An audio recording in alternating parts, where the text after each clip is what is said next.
recorded live at the 2022 NACDA Convention in Las Vegas. This is From the Chair. Here is your host, Mike Hamilton. Well, welcome into today's episode of From the Chair. I'm your host, Mike Hamilton. A real honor today and a true pleasure to welcome a longtime friend and a legend in this business, Dan Guerrero, the former athletic director at UCLA. Dan, thanks for joining me. Mike, it's great to be here. Always good to spend time with you. You bet. Sure. You know, this is a special time in that we're here actually at NACDA this week doing some live recordings face-to-face. And this is a big week for you because you were just honored with the Corbett Award, which is the highest honor within the NACDA organization. I know that's got to be, you're not looking for validation, that's not the kind of guy you are, but I know you're honored by that. Well, you know, something like that is obviously mind-blowing. You know, I was filled with a lot of emotion, certainly a lot of pride, and it took me a while to process, you know, that whole thing. First thing you ask of yourself is, why me, you know? Yeah. But the fact that I was selected by my peers really meant so much to me. It was much more meaningful because of that. And you know, yesterday was the actual ceremony. Had my family here, my 92-year-old mother and all of my family. You know, you grow up wanting to make your mom and dad proud. And even though my dad's not with me, my mom was, and it was certainly a thrill for her to see that. And I think the other thing that resonates with me, you know, getting honored with the Corbett is that its 56-year history. I'm the first Latino to ever, you know, garner the award, and that means a lot. You know, I remember my first convention back in the early '80s. I went down to San Diego and I walked into the delegates reception, and Mike, there wasn't anyone that looked like me.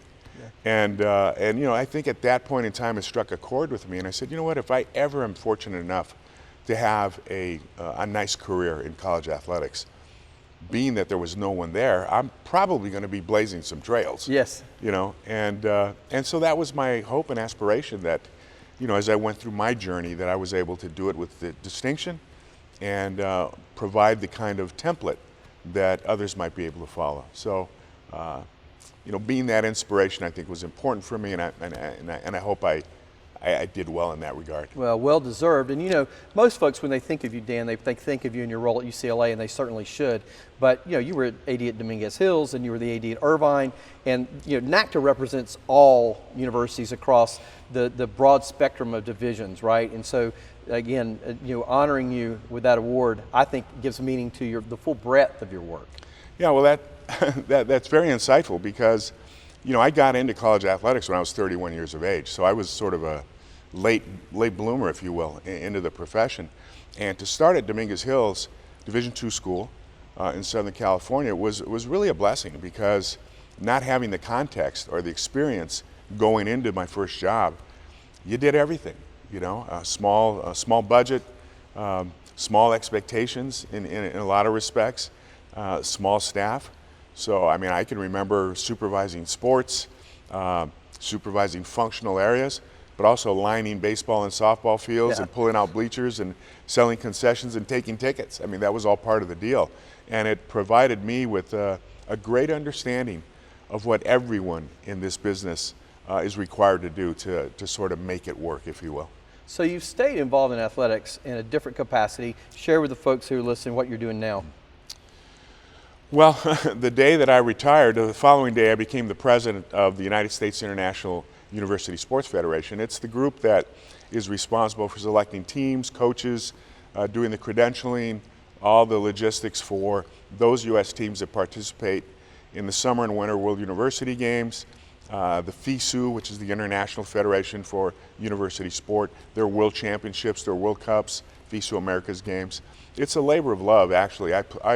I was a student athlete at UCLA back in the day, and I was selected to play on the U.S. team, on the baseball team, to play in the World University Games. So this is my way of giving back, if you will. I think it's tremendous. Now, as we said, you kind of your opportunity to travel with that was shut down for a while, but hopefully now it's opening back up. Yeah, I mean, that was the perk, right, to be able to go around the world, and certainly during the pandemic, we did a lot of Zoom meetings, but things are starting to pick up now, and get to see a little bit more of the world. Well, and I want to talk about some of your memories of your time in college athletics and people and games and that sort of thing. But when I talk with you, I've got to start with your relationship with John Wooden, and you know, just one of the all-time greats, right? In regardless of sport. Look, outside of athletics, right? Let's pull athletics out of the equation for a minute. One of those folks who spoke so eloquently about leadership, and a guy who many of us read what he said, and look at that as, hey, these are principles for success and leadership. You had a first person opportunity to be with him with some regular occurrence. Tell me how he impacted you as a leader and as a person. Yeah, well, that's a great question. I often say that the greatest perk that any athletic director could ever have was the perk that I had that was never written in my contract, and that was the ability to spend time and to get to know and to get to love, Coach Wooden. For 8 years, my first 8 years at UCLA, first 9 years, we became very close. Whether it was meeting him at his condo on Margate, going to games with him, meeting in my office, having lunch or dinner, he was always there, available. I always went to him, oddly enough, for sanctuary, for solace, and in many respects, I wanted to get his advice on things. And Mike, it was really strange. He said, Dan, I would never expect you to tell me how to coach basketball, so I don't think you should expect me to tell you how to be an athletic director. But talk to me a little bit about what your issue is. And as I would talk about whatever the issue was, he had the uncanny ability to ask me questions that actually got me to the point that I knew what the decision was. Yeah. And there aren't too many people that can do that. He was, obviously a legend in so many ways, as you indicate, but he was just an incredible person. Funnier than heck. People don't know that. He had that dry humor, and he had us in stitches pretty much all the time. And I love the man, and it was just a huge loss personally when he passed away. So he had a regular breakfast place that he went to, if I recall. Vips. Yes. So my one-time opportunity where I actually spent, I'll call dedicated time with him. Right. It was kind of wild how I ended up there, and that's not for this podcast. You and I can talk offline about it, but I ended up at breakfast with him with one of my best friends, and literally my best friend was on one side of him, I'm on the other side of him, and what do you got this chance to be with John Wooden. And so my best friend says, Coach, I'm coaching a third grade basketball team, and I really would like to talk to you about your principles for success, and if you have any guidance. Oh, my goodness. And I thought, oh my gosh, I've wrapped this guy into this conversation. But he could not have been more kind, and he ended up taking out his pyramid, conversation, talking about that, and really asking my friend questions. And I thought, this is a signature of who this gentleman really is, right? No doubt. With the humility with which he handled the conversation. Well, the pyramid was certainly a foundational element, and certainly a core principle for what Coach was all about. And we utilized that at UCLA, actually back at Dominguez Hills. I mean, the pyramid was important as a foundation for the leadership and the programs that I operated over times. But when you think about the pyramid, the two building blocks, if you will, are enthusiasm and industriousness, which are passion and hard work. Pretty good place to start when you're trying to reach competitive greatness. And that's something that resonated with me and with everyone in the UCLA family for sure, because it was so much a part of our DNA. So UCLA won 32 national championships when you were director of athletics. Yeah. By far, the number of national championships at UCLA exceeds other institutions by far. I hesitate to have you call out one of those necessarily, but I want to talk about some of the individuals you were able to work with. The first thing I want to talk about as it relates to national championships and this incredible success the program's had over time. If you talk to athletic directors, different schools have different sports that sort of become elite or they're known nationally. Well, UCLA basketball is one of those elite brands. It's not easy to shepherd a legendary brand, right? And particularly when you've got this legendary coach that's living in your community, is a still presence. How did you walk that line during your athletic career to manage and lead a very elite brand in basketball in this case? Well, sure. I mean, when you take the athletic program at UCLA just in a general sense, I mean, the expectation is broad-based excellence. So in order to have broad-based excellence, you need to make certain that you provide the resources that are available for the coaches and the student athletes to succeed. So when you talk about 32 national championships, those were won in 15 different sports. And so, we can take great pride in that. That truly is an excellent broad-based program. But of course, the signature program was men's basketball and is men's basketball. And during my time there, we went to 3 Final Fours and many Elite Eights and Sweet 16s and those kinds of things. And it's kind of interesting that for the UCLA faithful, they always wanted more, right? It's almost the unquenchable thirst.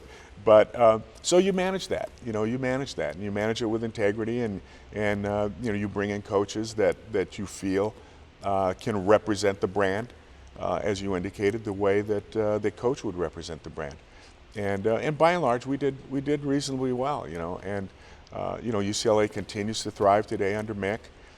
We brought Mick in a couple of years before I stepped out, and I can assure you with the highest degree of confidence that guy's going to get one. Before it's all said and done. Yeah, certainly performing at a high level for sure. Mm-hmm. Yeah, I wasn't planning on asking you this, so it's not going to be a hard question or anything like that. But I'm always intrigued by you. You played football in one of the most beautiful places in America, playing the Rose Bowl. Yeah. But obviously, it's a number of miles from your campus. The positives and also the hard about playing at the Rose Bowl. Well, I think the positive is it's the Rose Bowl. Arguably the most iconic football venue in the United States, and so that's great. Fabulous place for tailgating for the fans, and obviously it is the stature of the Rose Bowl itself is just one that can't be replicated. The negatives are it's 26 miles away from campus. Yeah. So for our student athletes and students in a general sense to make that trip out on a Saturday, it's an all-day experience. We're lining up 80 buses at the athletic department's expense to get all those kids in a bus to drive to Pasadena and spend pretty much the entire day out there.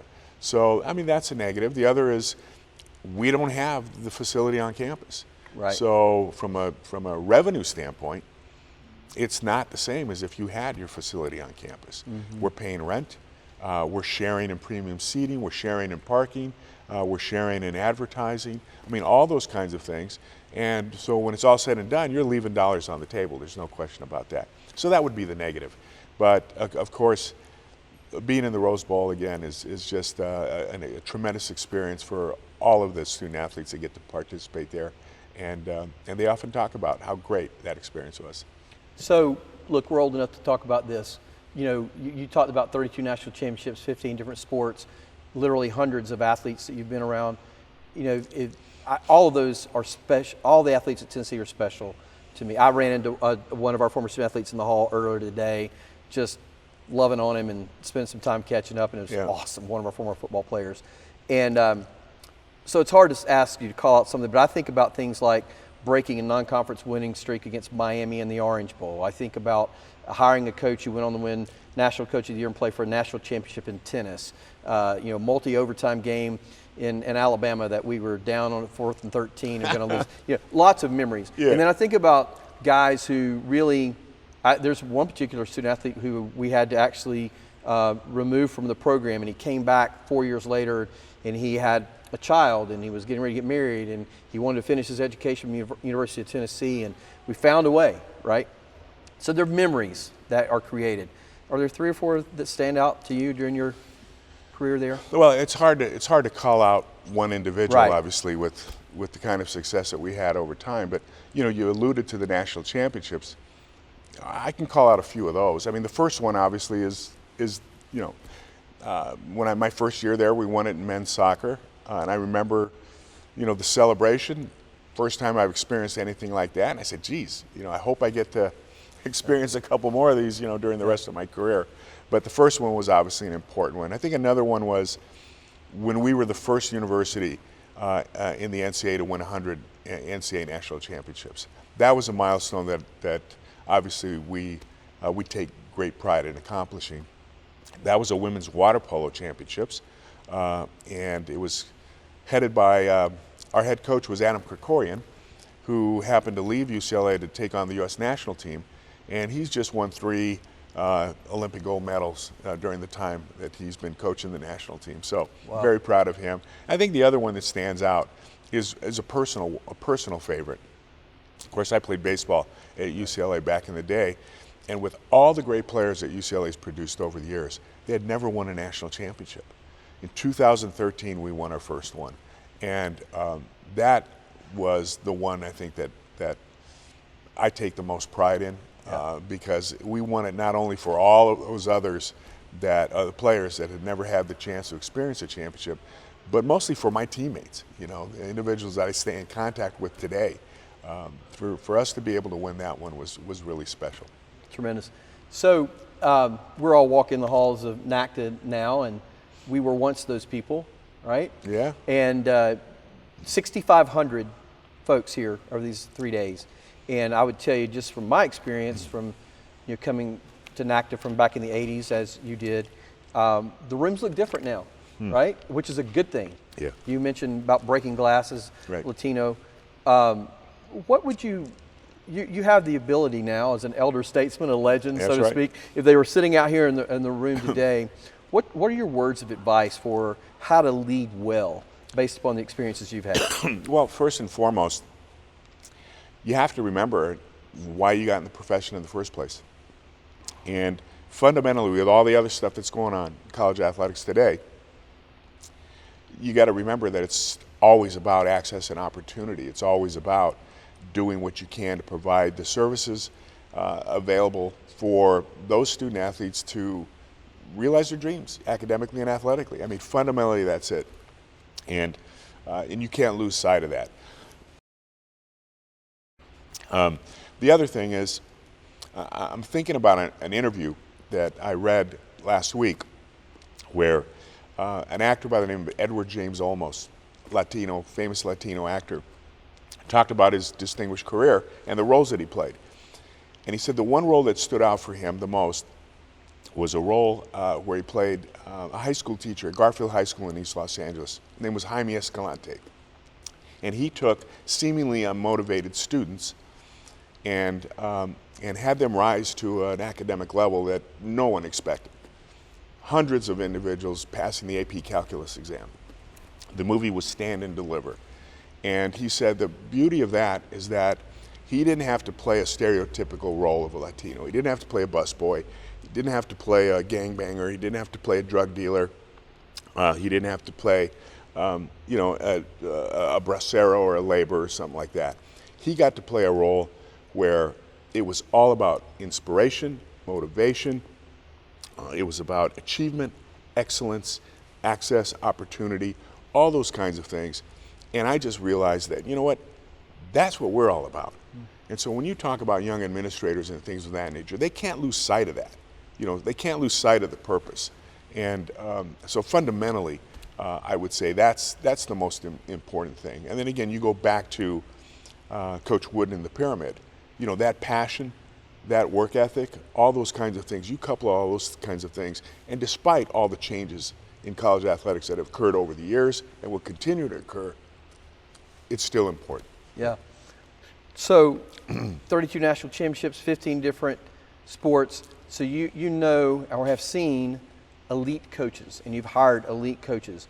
Look, there's no cookie cutter formula to hiring a coach that is an elite coach, but the characteristics stand out to you upon reflection of those who did it the best at UCLA.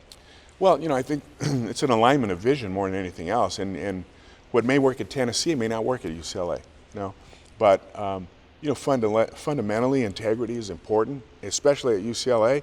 I never felt that we needed to cut corners to be successful, and I didn't allow my coaches to do that. And frankly, you don't always get it right, as you well know, the whole art and science thing. But by and large, certainly I was very fortunate. I hired 7 coaches at UCLA that won national championships, and 6 of them had never been a head coach before. Wow. So I gave them their first opportunity to sit in the chair, if you will, and be a head coach.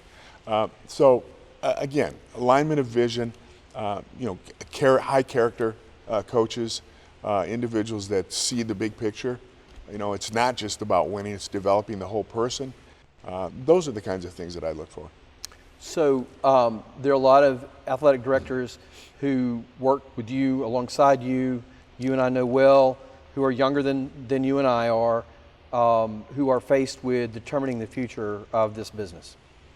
Yeah, well, we talk about those who passed the torch on to us, and now we've passed on the torch to those that you're talking about, and there's others in the room, and certainly others in this convention that will have the torch eventually passed to them. We're probably in the most turbulent times in college athletics in many, many years. And college athletics has changed, right, over the course of the last 20 years, the last 10 years, even the last 5 years. But they're facing some pretty big things right now. And frankly, in some respects, we should be ashamed of ourselves in some respect. NIL, we had an opportunity to maybe, put this thing to bed and to have our arms around that. And we either out of fear or self-interest, the inability to reach consensus, or certainly the inability to compromise, has put us in the position that we are now. But I'm glass half full type of a person, and I look at the leadership that we have on our campuses. And I look at the hearts of those individuals that we have on our campus. They will find a way. They will get this right. It may not look the same as it did when you were in the chair and certainly when I was in the chair. But fundamentally, the things that we do to support student athletes are still going to be done. Again, it may look a little bit different, but I have every positive thought that we'll be able to get over this hump as well. So I did a podcast with Jamie Pollard sometime in the last couple of months, and he referenced the Carnegie Foundation report from 1929 that said that there needed to be more government involvement in college athletics. And we're paying coaches too much, yeah, right? Paying coaches too much, yeah. And what's student athlete and student, two different things. So that's almost 100 years ago, right? That's incredible. So what I've said is, yes, the headwinds are strong, the waters are choppy. I would say that there's probably more coming at us collectively at any given time than I remember in the 35 plus years I've been around college athletics. But in every case, most folks who are in this business have some gift of leadership and ability to think both macro and micro. And I believe that will they get everything right? Maybe not in the short term, but I believe it will be with good intent to get everything right. Of course. And that it'll all settle out in a way that makes sense. Probably the biggest concern that I have personally is just the notion of where I think NIL is a good thing. I think that the element that has become sort of a pay-for-play notion. Sure. I think we needed more guardrails around that at the beginning, and that sort of cycled up fast, right? It did indeed. Well, you talk about, the things that are going down the track, and certainly that's probably the one that is most concerning, I think, for those of us in this business. I mean, you go back to the effort at Northwestern to try to unionize. There are certainly those entities out there that are seeking that outcome. And, I don't necessarily know if that's the best outcome for us or if it's not the best outcome for us. But we certainly need to be able to intervene and create the dialogue and really take over the reins in terms of where this thing needs to go. Congress, I mean, the jury's out on whether that's the right thing to do. But I think you would agree that the toothpaste is out of the tube. Right. It's going to be hard to put it back in there. So the model is going to look different. I just would hope that we're the ones that could shape that model. Yeah. So we're coming down the backstretch here. I think back on my time and I can say these are the things that I enjoyed most about my time in college athletics and the way it affected my life and my family, my story. What's your greatest takeaway from your time? You were in college athletics a long time. Yeah. What's your, if you to sit and reflect, and I know you have. There's no question. I mean, that's an easy answer for me. The championships, the trophies, the accolades, they're nice, but the one simple truth is those aren't the most important things. The most important things are the relationships that you build and nurture and cultivate, develop and grow over the course of your entire career. Those championships are fleeting, right? You win a championship, your fans are ready for the next one. They've already forgotten about that last one. But those relationships are something that are long-lasting. And when you talk about memories, the memories that I have are the people that I worked with, coaches that I worked with, the student athletes that that we helped, and then the individuals that we met in the industry, you know, whether it's through NACDA, whether it's NCAA committee work, whatever the case may be, that's lasting. And when you think of those memories, that brings a smile to your face, because that's what's important. How's Anne-Marie and your family? They're great. They're great. I'm a blessed man. And are you guys going to stay in Los Angeles? That's our plan. Yeah. Awesome. You don't have to fight the traffic to the office every day now. Not anymore, but the traffic's still there, believe me. Still got to go for games, though. Absolutely. Make sure you do that and support we Martin and the Bruins for sure. So, we will do that for sure. Man, it's been a pleasure to be with you for a few minutes. I appreciate you joining me. Mike, thank you. Really appreciate being here. Absolutely. So you've been listening to Dan Guerrero, the Corbett Award winner for 2022, longtime legendary athletic director at UCLA. I'm Mike Hamilton. This has been From the Chair, and we'll see you next time.